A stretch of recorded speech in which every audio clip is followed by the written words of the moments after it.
I'm trying to do the colossal finger thing where my hands hurt. What's going on, everybody? It's an NXT in your house takeover. Oh, wow. What a show. Oh, man. I'm still trying to process all of it.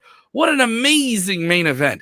Are we getting a new NXT general manager? Is William Regal out of there? How great was this show? How many stars can we give it? We'll find out. It is your Sportskeeda Wrestling post-show review for WWE NXT TakeOver in your house. Man, it felt good to see. Watch out, watch out, watch out, watch out! I am not alone. I am Kev Kellum. Joining me over there in Florida, the land, a state shaped like a certain part of the male anatomy, Mr. Jose G. How you doing, Jose? How you feeling? You know what? Just because you said that, I'm not even going to reply to you because I'm living in the male genitalia of our country. Where are you at? You're in Tampa? No, I'm in Orlando. I'm like dead smack in the middle of the shaft. You're in shaft territory. Yeah, absolutely. I'm Kev Kellum. I'm in, I believe, one of the greatest wrestling cities in the world, Chicago, Illinois. And joining us from Nebraska, Jeremy Bennett. Jeremy with us as well. A big part of the Sportskeeda Wrestling team. Thank you guys so much for joining us tonight. What a fun show to cover here. What a really, really good show to cover. And if you're joining us for the first time, don't forget to subscribe to us. Joining us on YouTube, go ahead and hit that like button. Get in the comments. Get your comments on screen with us as well. On Facebook, get your comments on screen. And if you're with us on the podcast side of things, thank you guys so much. Hopefully this is a fun part of your Monday. Get you going. We have a whole bunch of content. Whatever channel you follow us on, subscribe to it, support it, share it. I know there's a lot of options in wrestling media. The fact you're going with us, we appreciate it. So let's have some fun because this was, I would say, another home run for WWE NXT. People can bitch and moan, and I got, oh boy. There were some beefs that I wanted to fry up some real beefs, boys, on wrestling Twitter tonight. There were some people that really just said, you know what, I'm going to watch wrestling with tweezers in my hand so I can nitpick as much as I possibly can. Even some of our own Sportskeeda people who I will beef with here, who aren't with us. Maybe we'll follow that up here later on in the week, though. So overall thoughts, Jeremy, what do you think of TakeOver? Man, can you believe that was 2.5 hours? That just felt like it flew by from the moment that we got that fast-paced 6-man to that insane fatal 5-way. I can't believe that was 2.5 hours, but then we ended it on a downer. Wow, that it was almost like somebody died with the end of that, the way Regal walked off. I don't know what even to take onto that, but the action tonight was, TakeOver worthy. It was, TakeOver always delivers for the most part. Todd Pettingill delivered tonight. Those were some tremendous segments. It was an enjoyable night that just flew by. I can't believe it's already over. New people, if you're joining us for the first time, tell us where you guys are watching from. Tell us what you thought of the show. Give us your 1 to 10. Give us your 1 to 10 rating, 10 being it's the absolute best show you've ever seen, and 1 being December to dismember, maybe like one of the worst, okay? So I will say we won't give our ratings. We'll hold off on that. But this was a super, super satisfying show. This didn't feel long.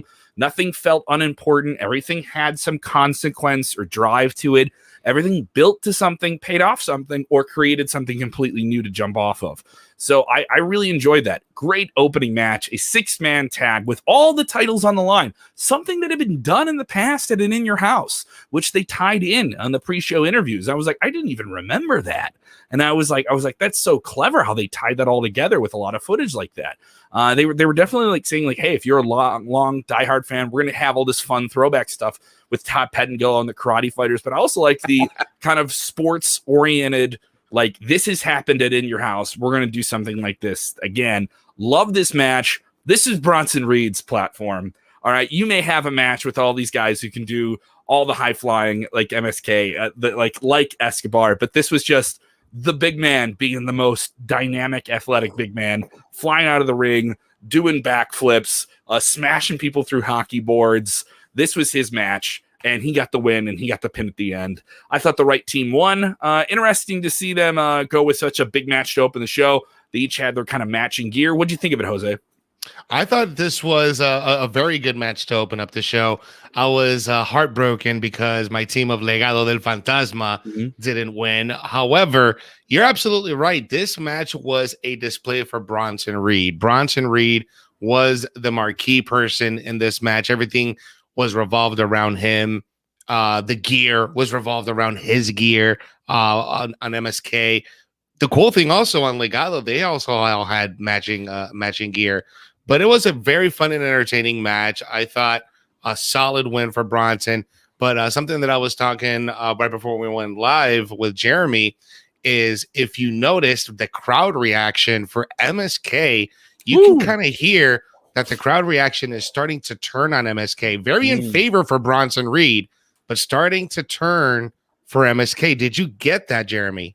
Yeah, it actually, if you go back about a month or two, I can't remember the exact date, if it was NXT or if it was when they kind of opened up the CWC a little more, there were boos for MSK. If you caught them, they may have been a little bit of faint, but you could notice some of the NXT universe kind of turning on them back then, which about a month or two ago.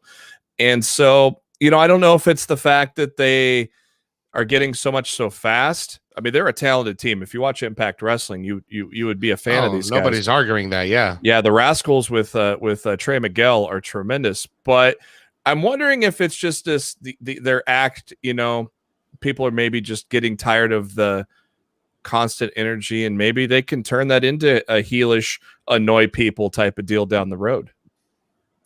Agreed, but I didn't think they had to do it. I love the shot when Escobar grabbed the championship like he was going to waffle someone with a title. Oh, God. And he's staring at the camera, and just out of nowhere comes this colossal human being, for lack of a better phrase, that smashes him through. Like, it was off camera, and it was one of those times where they do the smash cut, where they smash through a different angle where it made complete sense. They knew it was one of those things where, yes, we know everyone in the crew who's shooting this knows, be ready for this shot. I didn't mind it because it paid off so well. What's cool is it didn't break off clean either. It looked like, there's cage hanging. Mm-hmm. It looked like it was a mess. It didn't look like just a clean, planned kind of a break. It looked like mayhem at the end of it. So it even, that kind of effect made it even better for that spot. If you're with us whole live, scene, that whole scene real quick, it reminded me of Final Destination. Remember that scene when the bus just hits that person that's walking into the street? Bam! That's Bronson Reed and Santos Escobar. So you're saying that Bronson Reed is a bus, but a bus that jumps off a top rope and lands on people. Yeah. Okay. It's a good analogy. We're asking if you're with us live for your ratings. Just we want to see what the fans are thinking. We want to be the most interactive platform we can be in wrestling media. Jamie gives the show a 7.5 out of 10. We also have someone dropping a 9 out of 10. That's a big rating there. They're getting 9s out of 10s here. That's pretty goddamn good here. That was around the territory. We got the Double or Nothing. AEW Double or Nothing was getting like 8 9s in that territory. So let us know what you think of it. If you didn't like it, we want to know what you think of it too, because there were some people online that were stumbling over themselves tonight. I know I get into this argument quite a bit, Jose, who were really just looking for something bad to say about this show. And it's almost curious, based on what has happened recently in wrestling, that people now feel the need, even if something's good from WWE, to say something bad about WWE. Seems odd, right, Jeremy? Doesn't that seem odd? Almost like they're trying to prove something to someone. I don't know. It was. I mean, it's hard to complain about tonight. There was little from top to bottom. There were people trying. I know. There were people trying. And I'm an AEW fan. I love AEW. I love about everything they do. So I'm not a mark on either side. I love what Impact does even too. They've been tremendous the past year. So I think you are really reaching to find something bad tonight. Yeah. Okay. So here we go. Christopher Ryan Cooper is with us all the time. I hate to be a Debbie Downer. Great SNL sketch. If you haven't seen it. But I just feel like the push for Reed feels like the same push for Keith Lee, but Bronson Reed is cool. All right. So what's the problem then? See, like that's the type of stuff I was seeing tonight. This is good, but the ladders don't have diamonds on them in the ladder match, so it isn't good. And why doesn't every ladder have green and diamonds on it? Our very own Rick Ucchino, him and I were going back and forth, and he's like, I could hear them signaling to each other in the ladder match, so it just kind of took me out of it. Really? That's like every John Cena match. Really? Are we Did you watch the same match that I did? I actually did not. Someone's coming into this movie with 3D glasses on, and it's not a 3D movie, and they're wondering why it isn't 3D. This doesn't meet my expectations. See, the most important advice I can give to people: don't get on Twitter. Don't get on Twitter while you're watching NXT, because it's just going to ruin it for you. That's probably how I didn't catch the calling of the spots, because I saw Rick's tweet, and I never caught any of those. So it's probably because I was on Twitter saying, "Wow, this spot's good." Because holy cow, those guys kind of put their bodies on the line for that match tonight. We will get to that a little later, but. Sean Penna giving the show a solid 9.5 out of 10. Wow. He also chiming in here, says he thinks William Regal ending the show, the ending, we'll get into the main event, but the ending was basically him breaking up a bunch of different fights. And I even tweeted about this. Like, every segment is just him breaking up fights, and he looked exhausted. And he's been crying at the end. Yeah, We've been getting angry Regal the past month. He's been fired up. War games. He can't make another War Games already. He can't, so what is he going to do? Some poor guy. Everybody gets War Games. Well, Sean Penna says, here's what's happening. I think William Regal is stepping down as GM, or Pete, Johnny, Adam Cole, or Kyle O'Reilly are moving up to the main roster. Do you see some shakeups here with NXT coming out of the show? We'll jump into individual matches on TakeOver, but do you see any shakeups here? Did you notice the color scheme of Adam Cole's tights? They look a little Money in the Bank-ish. Curious there. Curious move.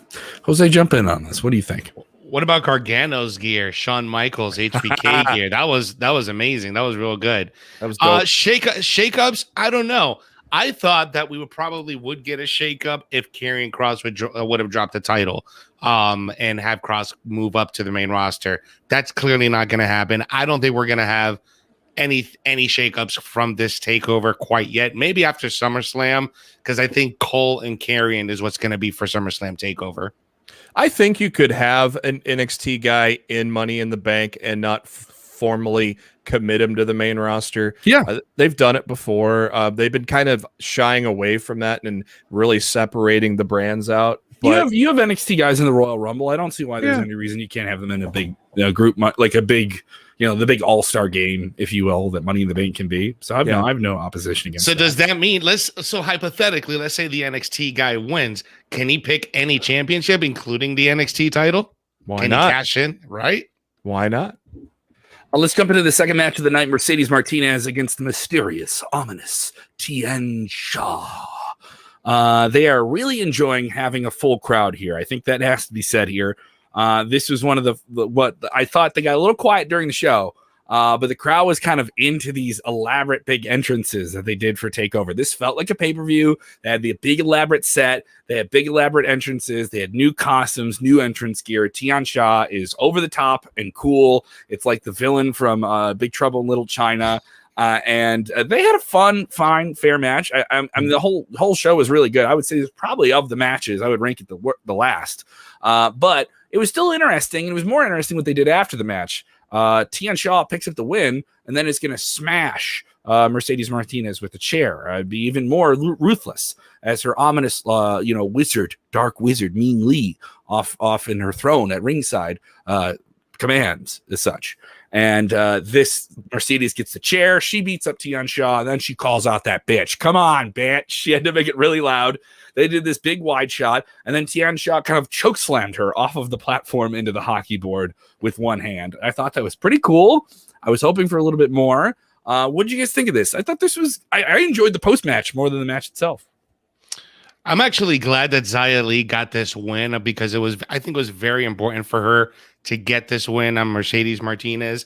I also kind of had a hunch that we were going to see something with Mei Ling coming with after this, especially since Mercedes Martinez countered Xia Li's chair shot. She hit Boa, and then as soon as she went there, we got to see a little bit more of Mei Ling. This is the first time I actually see Mei Ling stand up and do something besides you heard that crowd. Like that crowd was like, they were kind of like mild, because I thought the opening 6 minutes was great. They were losing their minds. So they did have to cool down. And you guys know this, the toughest position on a big pay-per-view is usually the second match on the card. Mm-hmm. And they did a promo with Tommaso Ciampa and Timothy Thatcher, I believe, in between these matches. And then they're rolling in this match, and it was the entrances were cool, but the match was almost secondary. But when she stood up from that chair, that crowd went, ooh. Mm-hmm. Yeah. So that's investment. That means the character that you've been teasing for a long time means something. Jeremy, what do you think of the Dark Overlord? Well, I thought I kind of compared this match to a match last night on Impact's Against All Odds. W. Morrissey taking on Rich Swann. Thought it might be kind of just a pure squash dominant match and it actually, in the case of last night and tonight, turned out to actually be pretty competitive. We saw Xia Li be in peril probably for the first time since being under the tutelage of Mei Ying. But I tell you what, though, that part at the end, Mercedes Martinez sold the hell out of that to make Mei Ying look so powerful in that regard. And so I'm curious to see where this goes from here now that she's gotten up off that chair finally. She's definitely gotten up off that chair. Now, do you guys think, is that Karen Q? Do you guys know or it's not exactly clear? And we know Karen Q, I believe, is still with WWE. So we just haven't seen her on TV in a long time. And I actually like the idea that I don't know who it is. Yeah. Like I'm okay with that. Definitely mysterious. And they definitely, like the way they shot it, they showed her face just a little bit, like just the eyes, and they cover it up. And that might be her. I mean, the features look pretty darn spot on about the same height to too. Mei Ying. Yeah, like about the same height. Her. So I'm all right with it. Yeah. So Ozzy Medoris is saying Dark Overlord is the character from Howard the Duck. I didn't know we were getting a Howard the Duck reference tonight. Awesome. Leon McRae saying that Mei Ling choke slam left you wanting more out of her. Yeah, it was very simple. It was very understated. You know, the way Mercedes sold it just made that look like $1 million, because that bump was pretty horrendous with just that little groove between the ramp and the cage there. Not a clean one to take there. You're gonna eat a lot on that. Steven Chambers wants to go, what's next for Mercedes? Do you guys see her going to the main roster, SmackDown or Raw? She just came back from there when Retribution. Yeah, but she really didn't get a run. You know what I mean? Like, it really wasn't a run. She was there maybe like twice. You know, like I wouldn't call that a full on run. So we'll see what happens here. Other people saying the main event was the match of the night. We'll get into that. Let us know what you guys think is the match of the night and get on screen. Continue to give us your rating 1 to 10 for tonight's NXT TakeOver. Let's get into the other women's match of the night. We interviewed her earlier this week. She said it's her era. She is not going to give up this title. She is big, mommy, cool. The NXT Women's Champion, Raquel Gonzalez, taking on a very game challenger, an Ember Moon, a former NXT Women's Champion in her own right. Dakota Kai at ringside. Dakota Kai being ran off by Shotzi Blackheart, Ember Moon's tag team partner we haven't seen in a long time. This match was all over the place. Real test for Raquel, who's much, much bigger than Ember. But, Ember didn't look like she was too outmatched. At the same time, they didn't, defeat the big person. They didn't make the big person feel less big. I enjoyed this, and that one-arm chokeslam is a nasty move. That is a nasty move. The Tornado DDT on the platform, kind of the modified Eclipse. Love this match. Absolutely fantastic. Raquel is truly coming into her own here. She's on a real stride. Did you guys get the feeling that Raquel just right at the end, right at that finish, she was just like, I'm just done with this. Boom, boom. Just throw her, twist her, just power bomb her. She could have just done that like 10 minutes ago and be done with the match, but it almost felt like she was completely annoyed. I'm done with this. I'm just gonna flip you in the air and power bomb you. Done. Which is indicative of a huge person, that I'm just annoyed with someone who's smaller than me. That does lend itself to a character like that. Which we now know it's called the Chingona power bomb. According to Beth Phoenix, that's what Beth Phoenix said. That was in the tail of the tape. That's her maneuver. If you guys are with us, go ahead. Once again, share the link, pass it on, support the show. Keep it going here. Kevin Sullivan says that 5-way match was absolutely stellar. Full stop. Also, Rick Ucchino, what a 5-way is. He also says, I give that show a 9 like your mom. Oh, come on, Kevin. That is not necessary. That is not necessary. Are we going to have to start a battle of the Kevins now? Are we going to all meet in one place, one year's time? One Kevin to rule them all. Only one Kevin to rule them all. That happened in my city. That's where that Josh thing took place was my city. Oh, all the Joshes come to one place, The and then battle of the one Joshes. little kid got to be the one true Josh. Yeah, that happened here. That was crazy. That was good stuff, man. Joe Don saying Regal has left NXT. Here comes money. Shane McMahon. Yes, if you guys are with us, let us know who you think the next NXT general manager could be. A lot of people, you guys are groaning about the idea of Shane McMahon being the GM of SmackDown or NXT. He's already done SmackDown. So Joe. Yeah.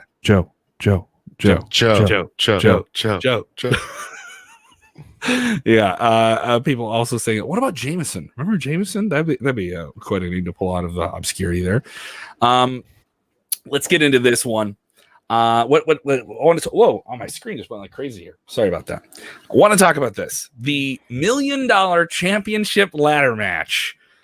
We get Ted DiBiase with the limo coming out. We get Ted DiBiase and the golden ladder. I had a friend of mine in wrestling media say, how come all the ladders aren't bedazzled? Bedazzle all of the ladders.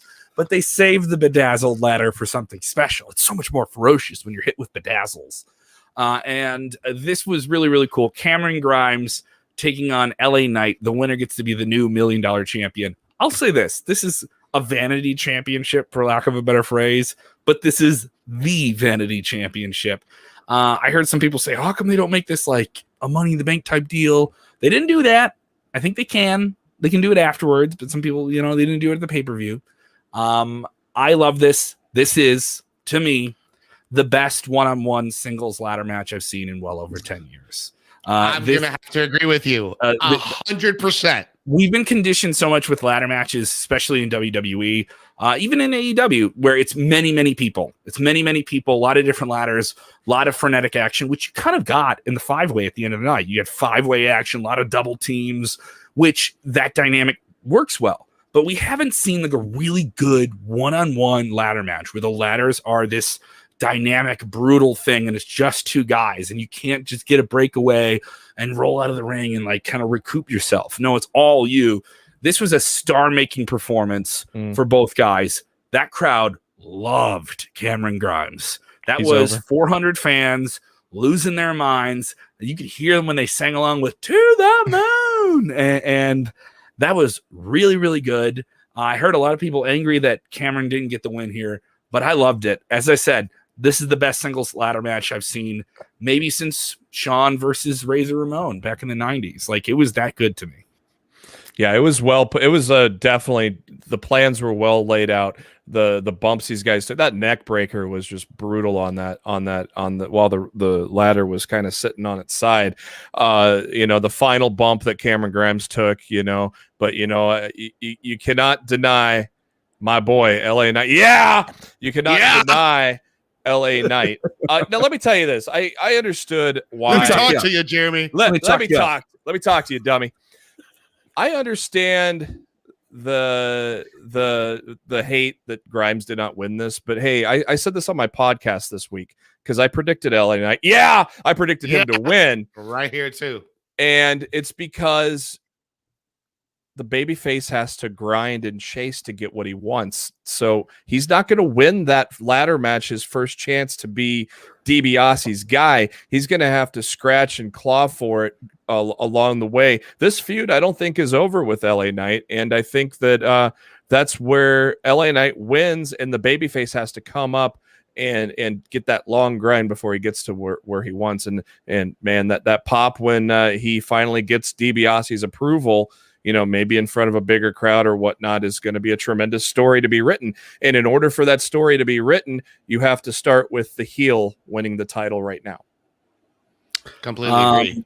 Other people chiming in saying they loved it. Gotta love Drake. People still calling him Eli Drake. Note, Impact Wrestling felt the need to tweet out a match during this that was featured great. Trevor Lee, formerly now known as Cameron Grimes, and Eli Drake, now known as LA Knight. In WWE. They do that all the time. They love to do it, and they know what they're doing. And it is kind of, at first it was petty. Now it's just like, oh, what match are they going to do with guys that were on their TV show? They can tweet out here. And they give you the whole match. It's which clever. Is pretty cool. Yeah, it's pretty clever what they're doing there. Yeah, I mean, you got to stay in the conversation. And they had a pay-per-view last night. I know you got to check it. Maybe before we're done, we can kind of do a quick go over that. I love this. Thought this was good. I agree with you. Cameron Grimes can take the loss. LA Knight needed it more. Cameron Grimes is just getting over because his character is so ridiculous, and he just use those minutes, man. Use those minutes, and he gets as much out of his minutes. He's a guy where you did these vignettes with him about stonks, and somehow like he just stumbled his way into stock money and doesn't know how to be good with it. But now you can do the slide down. Now you can do he loses money, and he's getting even crazy with his money, and he doesn't know how to keep his money. And maybe you make him the working man. You know, maybe you get him in that direction. That I'm just a man's man. Are you saying he could be a man's man? He's a man, a manly man. He wears flannel and he goes outside, gets calluses on his hands. I just added those lyrics. Maybe that's where Regal's going. Yeah, he's going to be a man. He's going to go off and be a man, dude.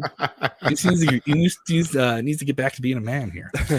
Maj is saying CM Punk is the new GM. Get ready, Rick. Get ready for it. Yeah, what do you think here? CM Punk. Who's this new GM? Let's take some predictions about that. Let's talk about the Samoa Joe story while we're in the middle of running down this NXT TakeOver card. The rumors were there. You guys covered it on Friday. Yep. We maybe we can talk about The Rock before we're done tonight too. But a big one, especially for the world of NXT, was that Samoa Joe, recently released by WWE, former NXT champion, former TNA champion, former Ring of Honor world champion, big guy. A lot of people thought, release from WWE, he's going to show up in AEW. It's just a done thing. He's just gonna show up in All Elite Wrestling. AEW. And he was seen this week at the WWE Performance Center, which is where the Capitol Wrestling Center is. A lot of people were expecting him tonight. Didn't get him. What do you think? Just watching Joe on commentary, you know that he's going to be tremendous in anything he does pro wrestling related. So if he is going to be a GM, the new GM of NXT, obviously he will, if things get out of control like Regal has seen the last couple weeks, well, Joe, he'll put his hands on some people to get it under control. So I think he's almost the perfect man for the job, honestly. Jose? It almost seems that way, man. It's almost too perfect. Mm-hmm. I want it so bad, but at the same time, I kind of know it's not going to happen. But I'm going to stay optimistic that we're going to get this because Jeremy's right. There's so much chaos in NXT. You need someone who's just as chaotic to keep these people in line. And Samoa Joe, if you're out of line, I'm going to put you to sleep. Dreda saying he fits NXT. He would be down for it here. And Cav, not me, chiming in here saying, do you think this was the plan? But with all the online talk, they held off on it. I don't know. I mean, there were a couple other things that came out this weekend that people thought were going to be a part of this NXT TakeOver show in terms of rumors. But here's the thing, guys: if they don't tease it, don't expect it. Like this is the disturbing thing about social media. People said, "Well, I saw people tweeting about it, so why aren't you doing it?" You just saw people tweeting a theory. That doesn't mean it's a thing. But the thing is, everyone can kind of work you from an angle. Paul Ellering tonight, we reported it, tweeted about AOP being the most destructive team. And he even tagged the NXT TakeOver name. Paul Ellering hasn't managed a team in NXT in years. And AOP has been released by from WWE for a while. So does that mean they were coming back? And it kind of like makes sense that they would come back. Is they need a fresh tag team in NXT? I was like, oh, okay, but that didn't happen either. So you got to hold off on that, guys, until we can speculate about it. It's fun. That's part of the fun part, it's fun to do that, but I get where people are up on themselves about these things, So, all right, let's keep running down this card here. What do you guys want to jump into next, Jose? Oh, well, let's jump into this main event, bro. This fatal 5-way match, Karrion Kross, Adam Cole, Pete Dunne, Johnny Gargano. This match was insane, absolutely insane from the beginning to the end. But at the same time, when you saw that Kross was outside for more than 5 minutes at a time, you almost kind of knew, okay, Kross is going to keep this. Because the majority of the match was fought between the 4 guys. The majority of the match was. Yeah, I thought the tandem moves were just tremendous. Like combining a super kick into a poison run or whatever that was. I can't remember what that was, but there was a bunch of that. And then I also had tweeted at the beginning of that match. I'm like, how long before that door gets taken down? Well, hell, that happened right away. That happened right away. I tell you what, though. you don't realize it, but all those guys are so much smaller than Cross. But then, and so you see them all trying to just gang up on the bigger Cross. It was a really cool story they really told with trying to just defeat this giant who I thought was the least likely to win that match, and he still came up out on top. Watching this match, it just made me start wondering Brock Lesnar versus Karrion Kross, because they have very similar styles with the suplexes, Suplex City, not a whole lot of striking, very minimal striking, but a whole lot of suplexes. So it just kind of got my mind going. Doug texting here saying that double super kick on Dunn coming off the ropes was incredible. I did catch that. There were some moves that you just you couldn't even process how fast it was going. It reminded me when you're playing a video game and it's all of your friends playing one of those wrestling games together, and you get through the match, almost I wish a real match was like this. It was just that pace. Was through the roof. Joseph saying Fatal 5-Way was my match of the year so far. Wow, that is high consideration. It's been a great year for wrestling already. We're nearly halfway through the year, so that makes a lot of sense there. And I love it, man. I thought this was absolutely fantastic. I thought this was a huge effort by NXT. That if you come to these shows with your biases towards another brand in wrestling, I'm saying AEW, and you just want to watch these shows to crap on them and say, well, they have good people, but it's not this, and they don't let people do their own thing. Everyone got to do whatever they wanted in this match. Everyone got to be themselves. Pete Dunne got to wear his English national soccer team gear. Johnny Gargano got to have his gear. Kyle O'Reilly made people look absolutely fantastic, and he loves doing submission stuff, and he loses to a submission hold at the end of the night. And don't get it twisted. Guys who like doing submissions also like having them applied to them. I can tell you that from being in the locker room. And this was a really, really fun match where no one looked jobbed out. Everyone looked like they could win the title, and that's all they needed to do. I know, Jeremy, you said it felt like, all right, once they eliminate him, he'll come back and get the title. Okay, but when the rest of those guys got to just do their thing and dance their dance, they danced it hard. And you got a really, really great effort, and it felt like anyone could win the match. But here comes Karrion Kross. And also Karrion Kross, he won, but he didn't smash anyone completely. He just kind of took advantage of his situation. I love the ending. Kyle O'Reilly with that modified figure 4, and then here he comes with another, sleeper, and he puts it on and just doesn't let go. And his face sold it. His O'Reilly's face sold it. And plus it's so unique because we're so used to seeing Karrion Kross win with Scioto suplex and then the forearm to the back of the head. We're so used to seeing that end matches. We don't really see him use that cross jacket much. And and that's how he retained the title in a match that was probably the least likely for him to retain. And like I said, O'Reilly's face sold that when he was going out. That was tremendous. Let's talk about how great Adam Cole was in this match, though, because he made me believe so many times that he could possibly get this tonight.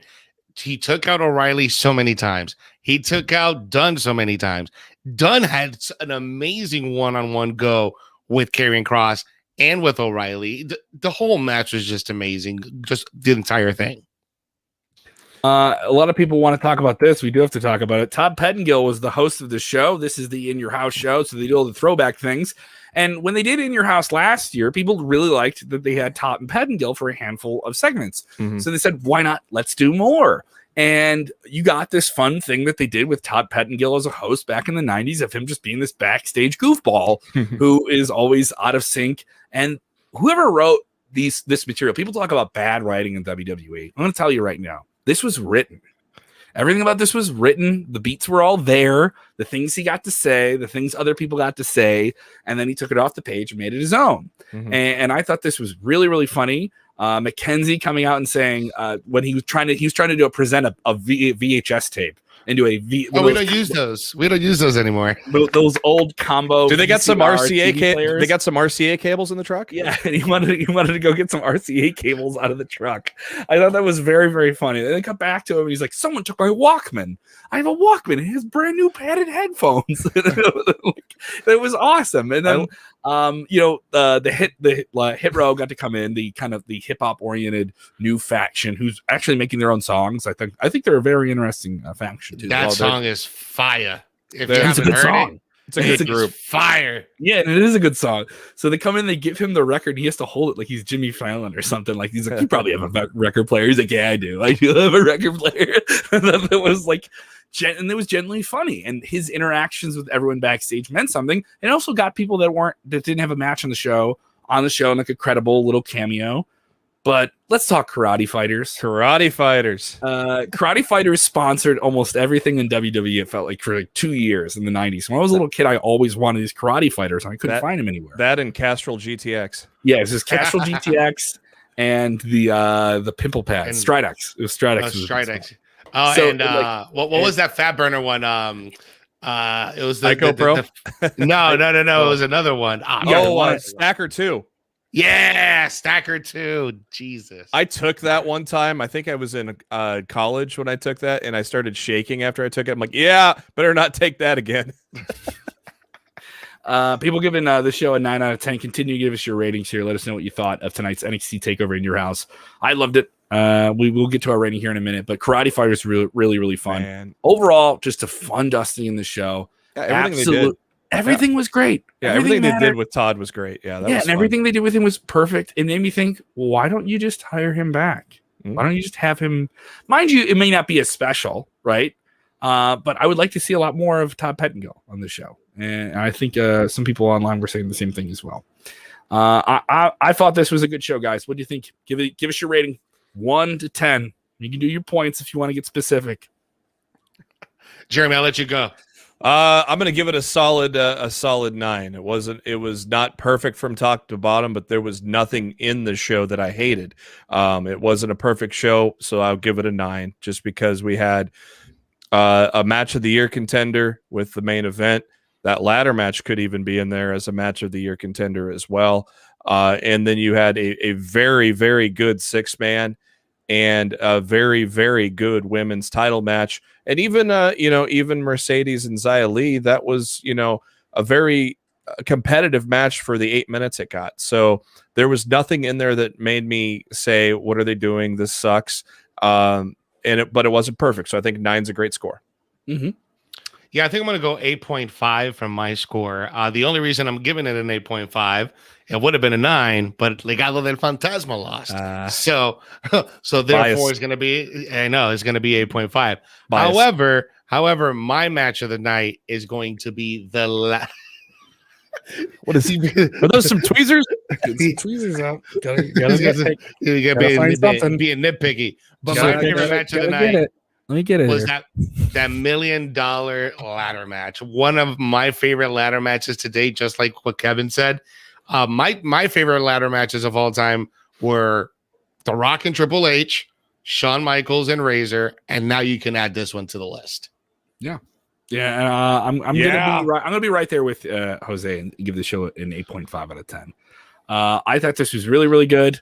It is a reminder, despite all of the sentiment that people have about WWE that does, mind you, has nothing to do with what goes on in the show. It was just people were mad about these releases recently, right? This is a reminder of what NXT can do, how special it is. I think the MVP of the night is the fans being there. It felt really, really cool. Like, fans have been there, but this is the first time they're like, yeah, we can put more fans in here. And you saw fans in every shot. However wide they can make the shots, they were trying to do it. I really loved it. I thought the CWC is fully coming alive. This is what it's supposed to feel like. It's supposed to feel sort of like a fight club. And so they want it to feel like, and it did feel like that.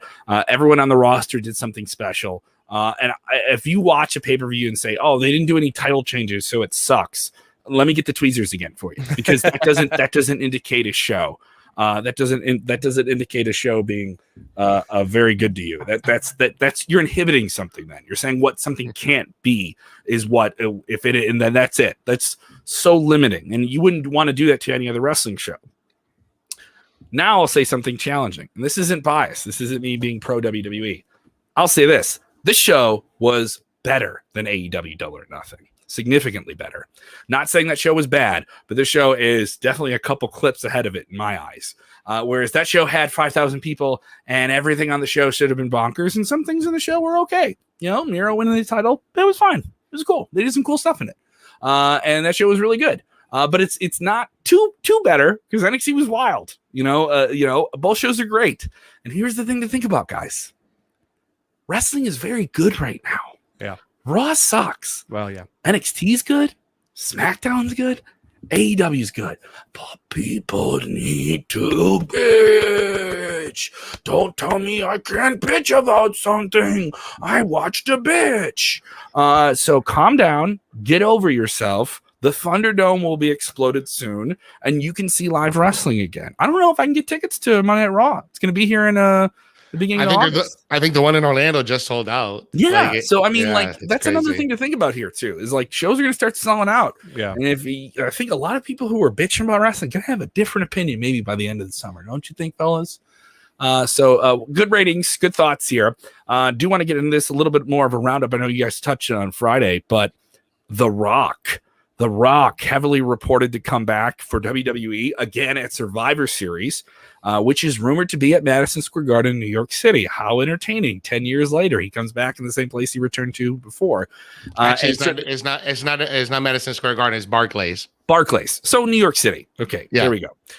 New York City, quite the venue. Definitely it will sell out if The Rock is involved. It'll sell out because it's WWE in New York City. What do you think here? And the whole lineup has got to be, it has to be, right? It has to be The Rock going after his unruly cousin, Roman Reigns. I mean, one would hope so, right? I mean, this is where you're going to plant the seeds for that WrestleMania match. Now, is that WrestleMania match going to happen next year, or is he going to do like he did to John Cena and call it 1 year and a half ahead of time? That's going to be the question that we're all going to want to find out. Maybe we'll get that answer at Survivor Series. Who knows? It would be great to see The Rock back in the WWE, but it ain't going to be The Rock from 2011. I'll tell you right now. What do you mean by that? Elaborate on that. Well, he's 10 years old. He's 10 years older. He's not going to have the same amount of movesets that he did back then. He's going to have to take it a little bit easier in the ring, I think. Okay. Be a little bit more cautious. He did more get selective. He got hurt. He does. Yeah. He got hurt the last time he was in a match. Yeah, he got hurt the last 2 times he was in a match. Yeah. He had a abdominal tear. An abductor. He had an abductor. An abductor. And then I think he tore a hamstring in the first match in 2012. Yeah, so he needs to take it easy. And they could do the tag team thing and find some way to make it work, which is fine. We saw that with Sting. They were able to make Sting do a handful of things and have it look really, really cool. Yeah. And I have no problem with that. It'll certainly be a real shot in the arm for WWE in terms of mainstream appeal. And Rock is a character that some people just love. They just love The Rock. Doesn't matter what he's doing. They're just going to love him. And sometimes that supersedes bad, negative things about the company here. Otherwise, while we're going here into Monday, I want to get your opinion on this. Mark Henry, who is now in the AEW fold, a WWE Hall of Famer, has gone on the record as saying that All Elite Wrestling, the company he's now a coach, producer, and commentator for, needs to get Braun Strowman. Braun Strowman is on the market. He is one of the big men. He's 37 years old, a surprising release by WWE just over a week ago. And there were a lot of AEW fans who were like, no way, we don't want a real WWE guy who's not in WWE anymore in our company, Jeremy, your take, Braun Strowman in AEW, is it possible? Oh, yeah, it's definitely possible. And if Mark Henry wants it, the people are going to listen to Mark Henry because that's why they brought him in. They brought him in because of all of his years of experience. And so I think Strowman would be a good fit there in AEW just because there's not that many towering big guys there. You got Wardlow and you got Hager, but, it's a lot of smaller guys in AEW. So I think just allowing him to be himself, AEW is a good fit, I think. Kevin texting in here, not me, not Kevin Kelm, Kevin Sullivan saying, one of our proud members of Sportskeeda as well. Thank you so much, Kevin. Wow. Wrote some great stuff for me. I wrote a great, I did voiceover and a great top 5 WWE comeback stories of people that came back from being released. And he wrote a really, really great script for that. I think that video is either out or going to be out very, very soon. So definitely check out our channel for it. He goes, what's Ron Broman doing here in the Impact Zone? What is Ron Broman doing here?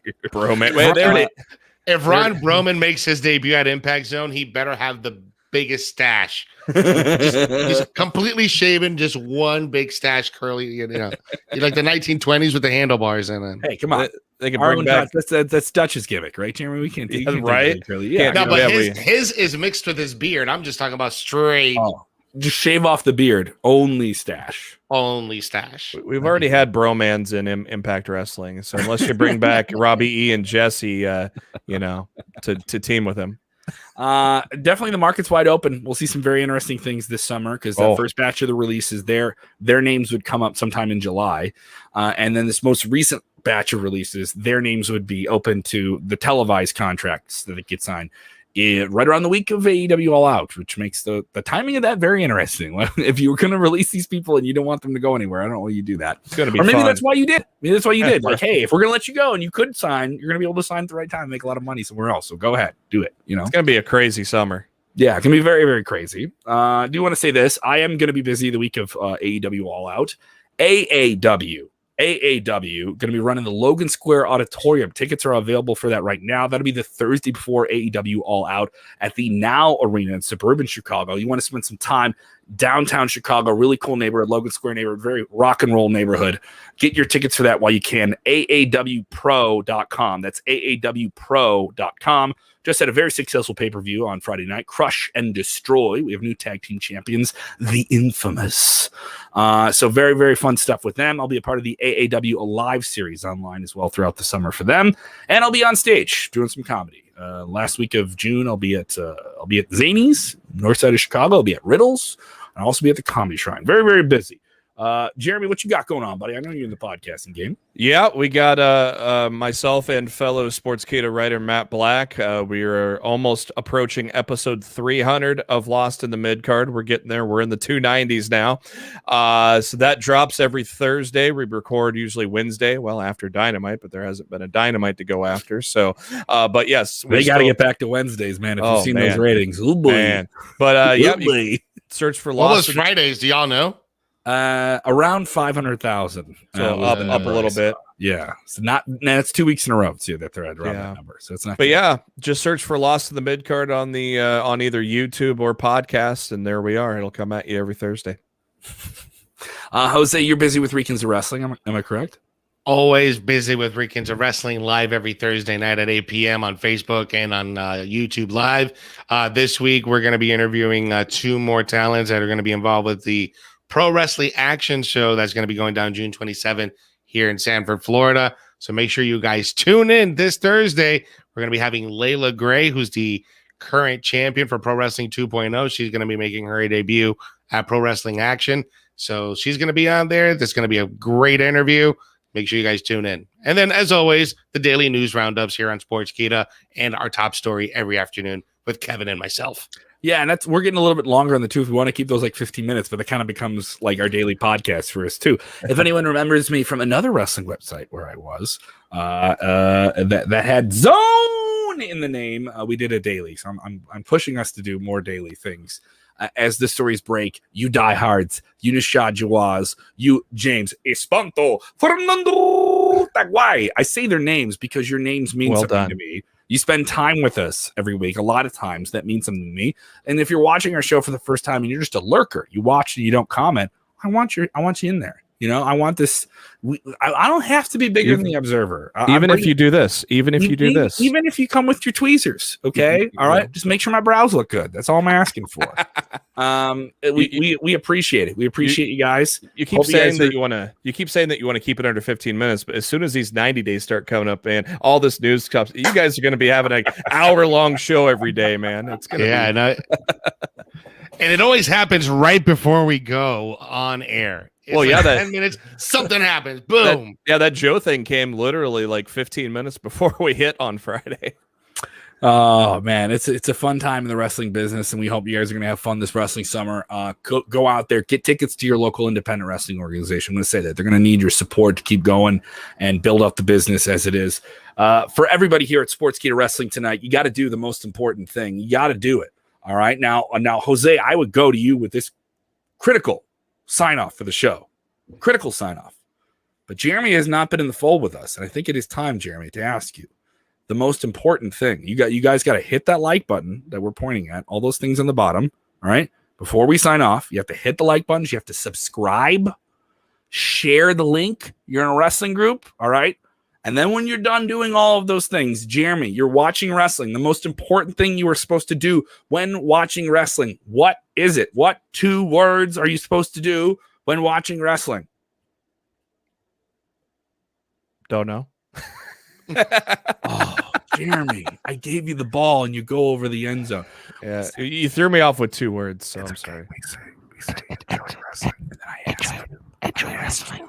I ask you at the end of the show, what are you supposed to do? Yeah, enjoy wrestling. Yeah.